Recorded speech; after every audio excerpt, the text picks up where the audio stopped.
Você já ouviu falar sobre EQMs? Um dos tópicos mais fascinantes e misteriosos que a humanidade já conheceu, sem dúvida, são as experiências de quase-morte, ou geralmente abreviado pelas iniciais, EQM. Mas o que são essas experiências? Como elas se manifestam ao redor do mundo? E o que elas têm em comum? É isso que a gente vai ver nesse vídeo.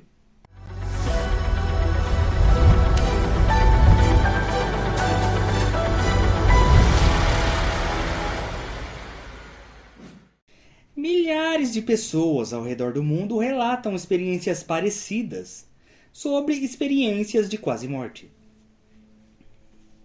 Mas antes da gente mergulhar nas semelhanças pelo globo, vamos entender o que são as EQMs. O termo experiência de quase-morte refere-se a um conjunto de visões e sensações frequentemente associados a situações de morte iminente. Esses fenômenos geralmente são relatados após o indivíduo ter sido pronunciado clinicamente morto ou à beira da morte, seja em hospitais ou mesmo em locais envolvendo graves acidentes. Tanto o termo como o estudo do fenômeno entre filósofos e psicólogos tem origem no final do século XIX, mas ele só começou a ter interesse popular na década de 70 devido a livros e filmes mencionando o assunto ou mesmo retratando situações. Em 1982, uma pesquisa do Instituto Gallup apontou que cerca de 8 milhões de norte-americanos já tinham passado pela experiência de quase-morte e até 2005 haviam sido documentados menções a EQM em 95% das culturas do mundo. E por muitos séculos. Dizem até que Platão já falava sobre o assunto, e que um dos mais antigos registros sobre está contido na obra A República. Apesar de ser um tema bem estudado, inclusive pela própria psicologia e pela neurociência, não existe nada conclusivo e nenhum consenso científico que explique esse fenômeno, nem mesmo suas causas e significados. Para psicólogos, religiosos e espiritualistas, interpretam essas experiências como provas da vida após a morte. Já os médicos e cientistas apontam as EQMs como tendo características de alucinações, que surgem durante o estado de coma ou a perda da consciência. Muitos pesquisadores defendem a teoria de que essas alucinações complexas são causadas pela falta de oxigênio no cérebro durante a etapa final do processo de morte. Mas mesmo entre esses pesquisadores existem aqueles que discordam das teorias materialistas, como os psiquiatras Raymond Moody e Bruce Greyson, e defendem que essas experiências são evidências de que a consciência do ser humano existe de forma independente do cérebro, e que em vários casos estudados não existem sinais de funções mentais prejudicadas. A ideia é de que nossa consciência existe independentemente do cérebro, sendo ele um veículo físico da expressão da consciência, mas não o produtor dela. É importante ressaltar que essas experiências são subjetivas e podem variar muito de pessoa para pessoa, mas existem certos padrões que geralmente aparecem quando comparamos relatos, inclusive em diferentes locais do mundo e diferentes culturas.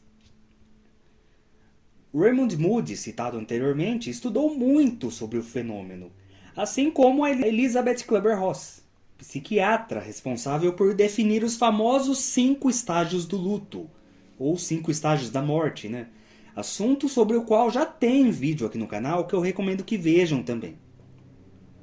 As pessoas que viveram o fenômeno relatam geralmente uma série de experiências comuns, tais como um forte sentimento de paz interior,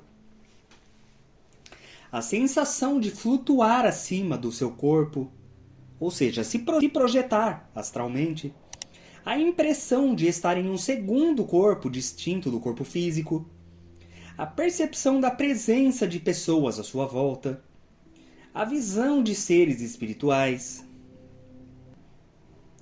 visão de 360 graus, sensação de que o tempo passa mais rápido ou mais devagar, ampliação de vários sentidos, a sensação de viajar através de um túnel intensamente iluminado.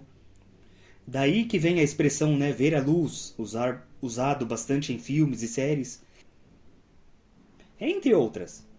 E um relato bastante comum também pela maioria que vive isso, é a presença do que geralmente descrevem como um ser de luz.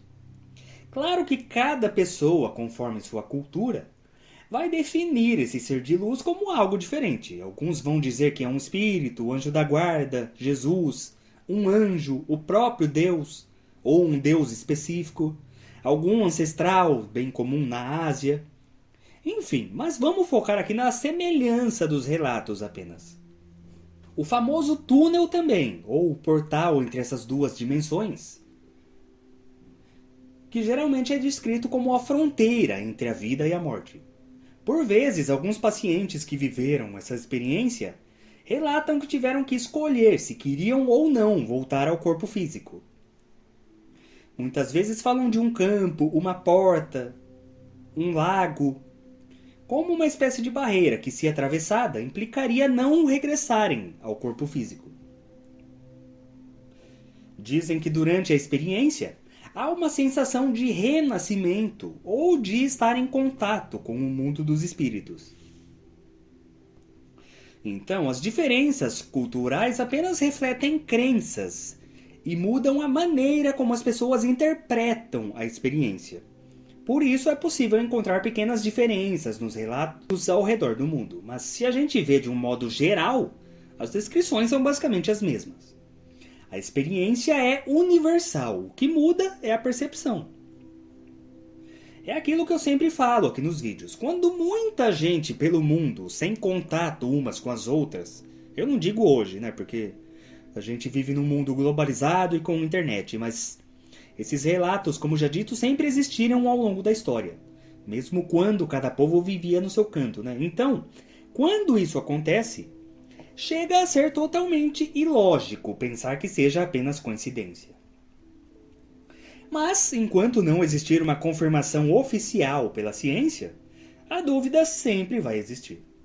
Outro ponto em comum é que, após a experiência de quase morte, independente dela ser real ou apenas criação da própria mente da pessoa, geralmente as pessoas declaram terem alterado seus pontos de vista em relação ao mundo e às outras pessoas. Existem mudanças comportamentais radicais em relação ao amor ao próximo, fazer o bem e até mesmo o abandono do medo da morte, uma vez que a pessoa já passou praticamente por metade do processo, E sabe que não é algo a se temer e que é algo que todos vamos passar um dia. Mas e aí, o que você acha? As experiências de quase morte são uma janela para algo maior? Ou simplesmente uma resposta do nosso cérebro em situações extremas? Deixe sua opinião aí nos comentários. E não se esqueça de se inscrever no canal para mais vídeos como esse. Até o próximo vídeo. Gratidão.